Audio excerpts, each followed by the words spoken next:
आप देख रहे हैं अल्फा डिफेंस हिंदी में आपका स्वागत है।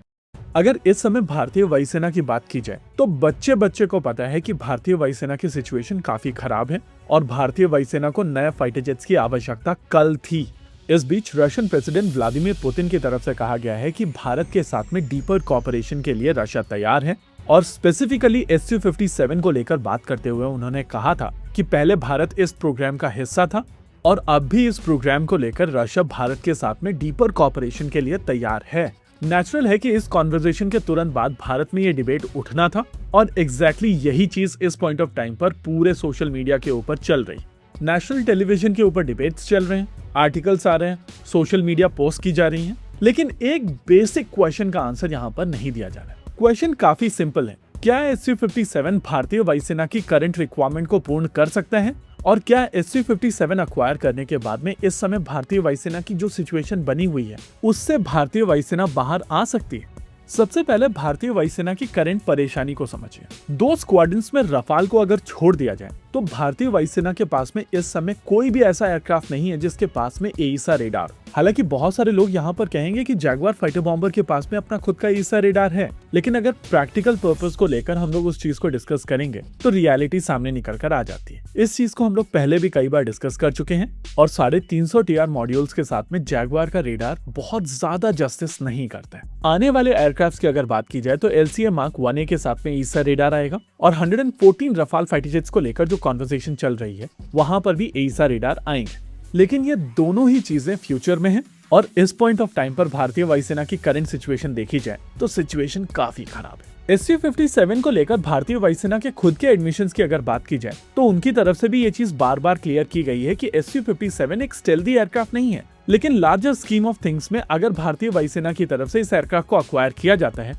तो ये मोर ऑफ स्टेल्थ किलर होगा, ना कि खुद में एक स्टेल्थ फाइटर जेट। अब इन सभी चीजों को ध्यान में रखते हुए एक चीज और समझिए कि कुछ समय पहले एक एम्पावर्ड कमेटी की तरफ से रिकमेंडेशन दी गई थी कि भारत को कुछ handful 5th generation fighter aircraft acquire करने चाहिए ताकि टेक्नोलॉजिकल पैरिटी बनी रहे। इस कॉन्वर्सेशन में जिन 2 एयरक्राफ्ट की बात हो रही थी वो थे F-35 लाइटनिंग II और Su-57। डिबेट के लिए अगर देखा जाए तो ये चीज अच्छी दिखती है और अगर हम लोग मानकर चलें कि आने वाले समय में 36 या 40 Su-57 अक्वायर किए जाते हैं तो ऑप्टिक्स के लिए चीजें अच्छी दिखेंगी। लेकिन एक डिफिकल्ट क्वेश्चन हम सभी को यहाँ पर पूछना पड़ेगा कि क्या केवल 36 या 40 Su-57 के साथ में भारतीय वायुसेना की रिक्वायरमेंट पूर्ण हो जाएगी, या फिर स्टॉप गैप के तौर पर ही Su-57 अगर अक्वायर किए जाते हैं तो उससे क्या डिफरेंस आएगा जब नंबर केवल 2 या 3 स्क्वाड्रन का हो। ये कॉन्वर्सेशन सोशल मीडिया डिबेट के लिए, न्यूज चैनल के टीवी पैनल्स के डिस्कशंस के लिए और मैक्सिमम स्ट्रेटेजिक सिग्नलिंग के लिए तो ठीक है,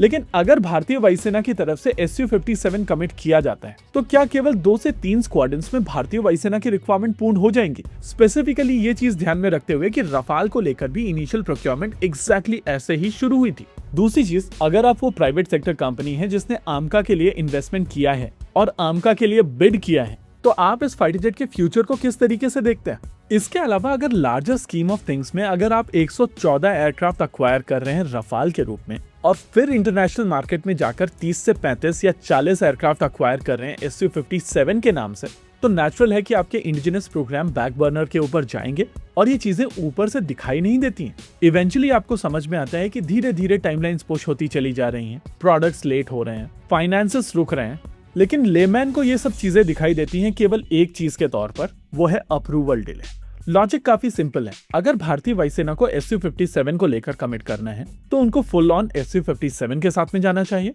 और अगर उनको रफाल के साथ में जाना है तो फिर रोड मैप को देखा जा सकता है कि साफरान के साथ में इंजन को डेवलप कैसे होंगे, एक्सेट्रा एक्सेट्रा। क्वेश्चन यहाँ पर इवेंचुअली उसी पॉइंट पर आकर बॉइल डाउन होता है कि क्या ये दोनों एयरक्राफ्ट अक्वायर किए जा सकते हैं, और अगर किए जा सकते हैं तो क्या केवल 30 से 40 Su-57 बहुत बड़ा डिफरेंस क्रिएट करेंगे। होप ये डिस्कशन आगे बढ़ेगी और हम लोग बेहतर डिस्कशन कर पाएंगे। फिलहाल इस वीडियो में रखते हैं केवल इतना ही। वीडियो को अंत तक देखने के लिए धन्यवाद। देखते रहिए अल्फा डिफेंस। जय हिंद।